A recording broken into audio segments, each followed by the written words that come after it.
Now it's time for Lefties Losing It, and let's start with the day's momentous news. President Joe Biden, remember him, he is the leader of the free world. Well, he's actually going to do something presidential, not for the country, but for his family. He's going to pardon his crack-addled whore enthusiast son, Hunter. But weren't we told over and over again that that would never happen? From a presidential perspective, is there any possibility that the president would end up pardoning his son? No. Well, is there? I just said no. I just answered. Go ahead. Go ahead. Not any possibility. Not any possibility. She was clear on that, as I said, over and over again. Second one, would the president pardon or commute his son if he's convicted? So I've answered this question before. It was asked of me not too long ago, a couple of weeks ago, and I was very clear, and I said no. I'm starting to think that the Biden White House has been lying to us. You've also said several times that the president would not pardon or commute the sentences for his son, Hunter. I just want to make sure that that is not going to change over the next 6 months. The president's saying he would not. It's still a no. It's still a no. It will always be a no. It's still a no. It will be a no. It is a no, and I don't have anything else to add. Will he pardon his son? No. Oh dear. And Joe Biden himself ruled out a pardon for Hunter. But let me ask you, will you accept the jury's outcome, their verdict, no matter what it is? Yes. And have you ruled out a pardon for your son? Yes. Yep, he ruled it out. You couldn't get any clearer than that. But then this happened today. US President Joe Biden has pardoned his son's criminal convictions. Now to someone I'm sure you've missed, the trans activist who almost single-handedly destroyed Bud Light. Here's Dylan Mulvaney telling us about how she feels post-election. I'm sure you've been dying to know. How are you feeling at this moment in time? I feel scared and hopeful and a little reckless, but sexy and fun. I no longer feel like I am trying to win over the wrong people anymore. I think that I want to find my community. I know a lot of who those people are and find some more of the good ones. Now to a clip for lefty women with daddy issues. This is a hairdresser from Omaha, Nebraska with some terrible advice and a warning here. This woman is insufferable. So you want to get back at your dad for voting for Donald Trump, do you, pumpkin? I have a great idea. Show up to Thanksgiving with a shaved head and see what happens. Because American dads have never really been given the room to adequately express themselves, it makes them real mad when you do for yourself. I told you she was insufferable, and she's not just encouraging irrationally angry women to make some very poor decisions. She wants to facilitate it. Other dad mad options would include getting a tattoo on your face or your neck or even your hands maybe. Ooh, or a facial piercing. That'll really set him off. I love doing like that so much. I even want to help you on your dad mad journey, cutie. And you would like to shave your head before you go home for the holidays? I'll do it for you for free. Do you think she just wants to uglify the competition? It is a interesting strategy. Now to activist journalists. Is there another kind? Kara Swisher. She considers herself an astute political commentator and strategist. This was her advice to the Democrats earlier this year. Rapist, racist, fascist, over and over and over again. And then the trials are happening at the same time. He's just had to pay, he's just $93 million poorer right now. And just hammer it in with those three things. Rapist, racist, fascist. Gosh, I'm shocked that didn't work. How did that not work? But after cheering on the lawfare and the unhinged attacks on Donald Trump and his supporters, Kara now wants the Republicans to stop celebrating. Apparently there is too much joy.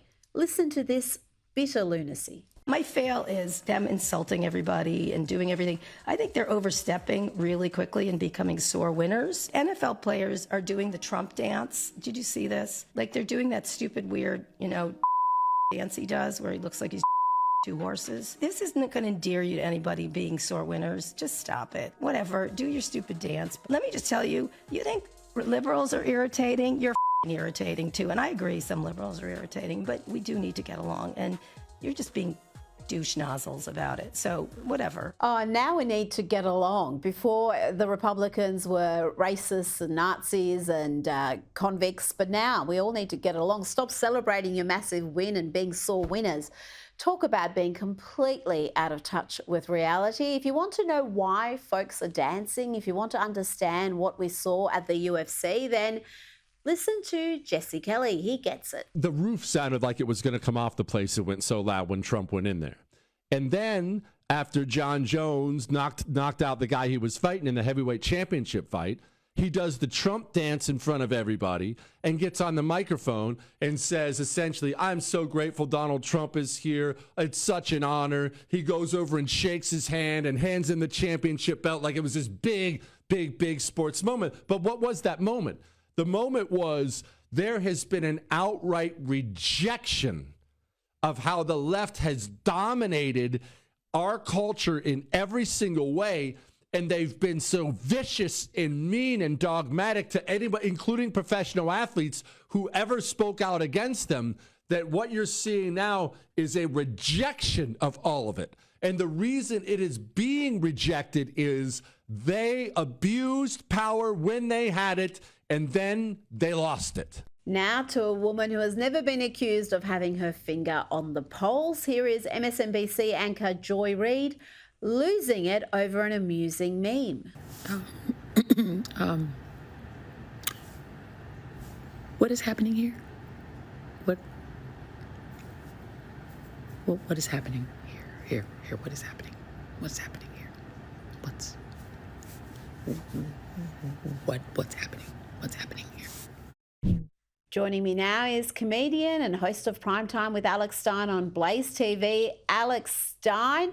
Let's start with the Hunter Biden pardon. I'm not shocked, I've got to say, but the White House did assure Americans over and over again that this would not happen, that Joe Biden would not do this.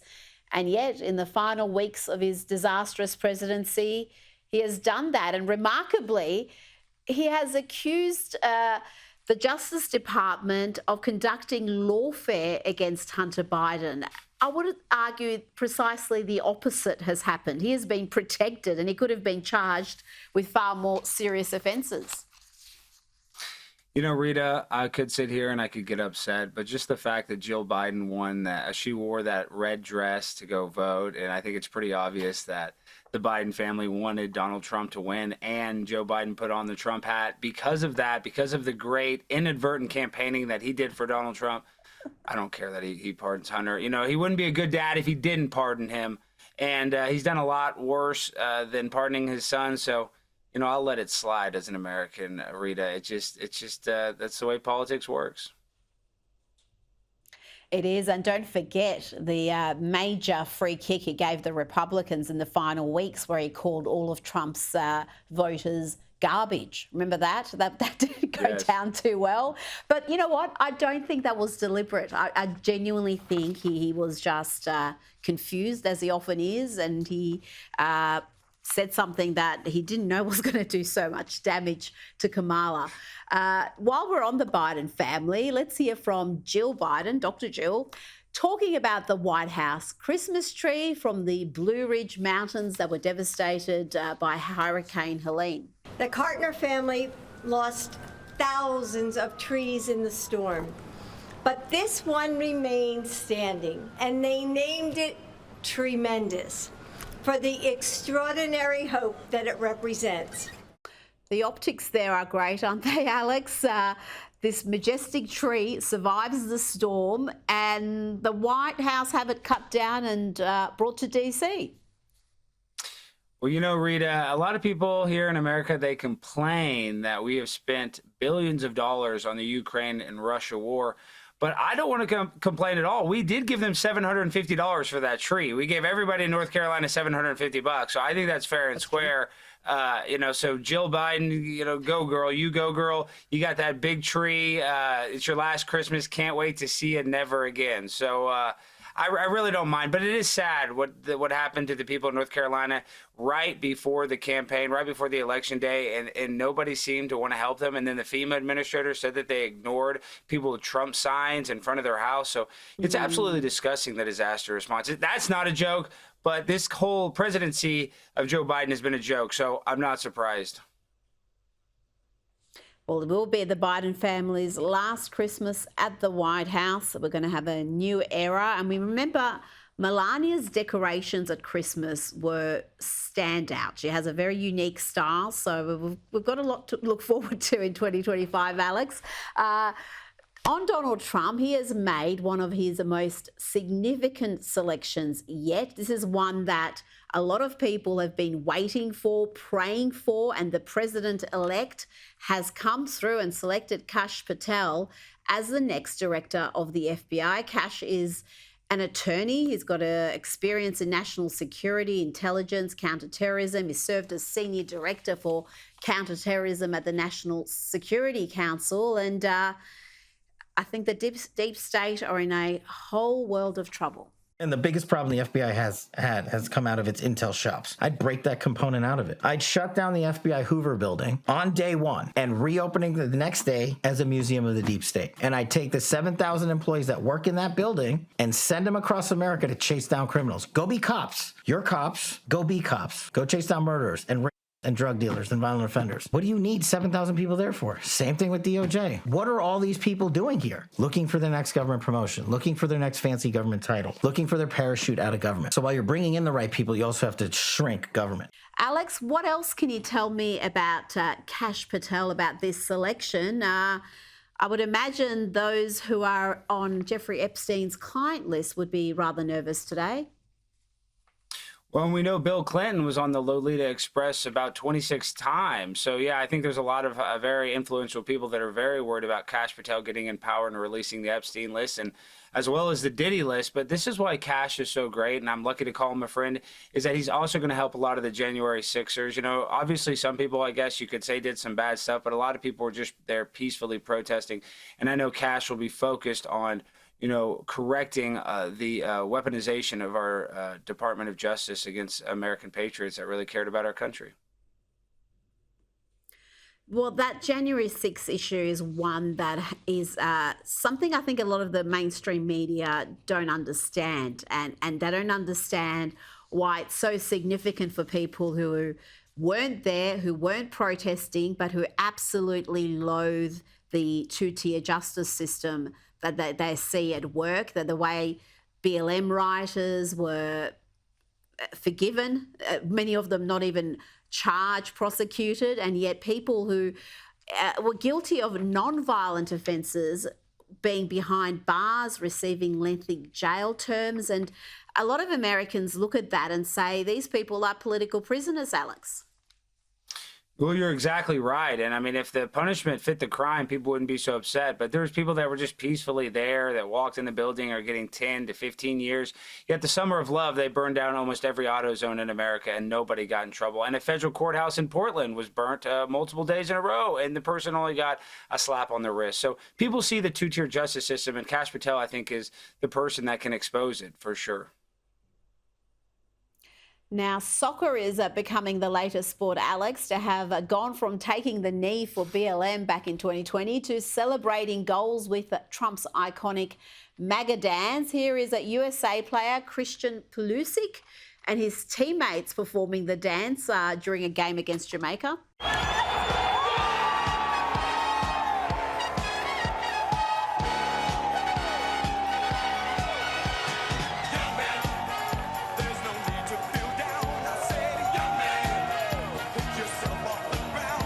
Australian soccer star Noah Botic also celebrated using the Trump dance over the weekend when he scored his first goal of the match. And this young side, they are plucky.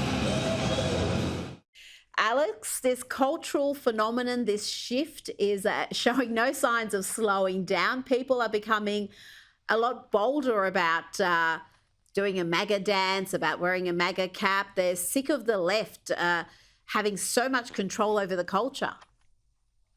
Well, especially in sports, in 2016, you didn't see any touchdown celebrations imitating Donald Trump, but now you see it on every soccer field, football field, it's basically everywhere you look. But when it comes to being cool, if you're liking Trump, it didn't used to be cool. Now it's cool to like Trump, and all the celebrities are finally hopping on board because they realize more than half the country likes Donald Trump. And Donald Trump is not a criminal. Donald Trump is not a Nazi. Donald Trump is not how the media describes him. And now it is culturally cool to dance and do the Trump dance, and it feels good. It's an easy dance. Everybody can do it, even if you're, probably disabled. Disabled people can do it, and that's the best thing, is that Trump created a political and cultural movement that everybody can participate in. Now, let's talk about the southern border. A 10-year-old boy has been found wandering the desert near the Texas border. Let's have a listen. ¿Qué pasó, mijo? ¿Qué traes? ¿Te dejaron solos? ¿Qué? ¿Viniste solo? ¿Qué tantos años tienes, mijo? 10. 10 años. ¿Y vienes solo? ¿Sí? ¿Y tu papá y tu mamá? Mi mamá no va a estar en Estados Unidos. ¿Está en los Estados Unidos? It's just heartbreaking, Alex. It happens all the time. We're told this happens daily, multiple times every single day. Last week, there was footage of a toddler crossing the border unaccompanied that went viral. Venezuela, mamá. ¿Venezuela? ¿Sí? ¿Qué tantos años tienes? ¿2 años?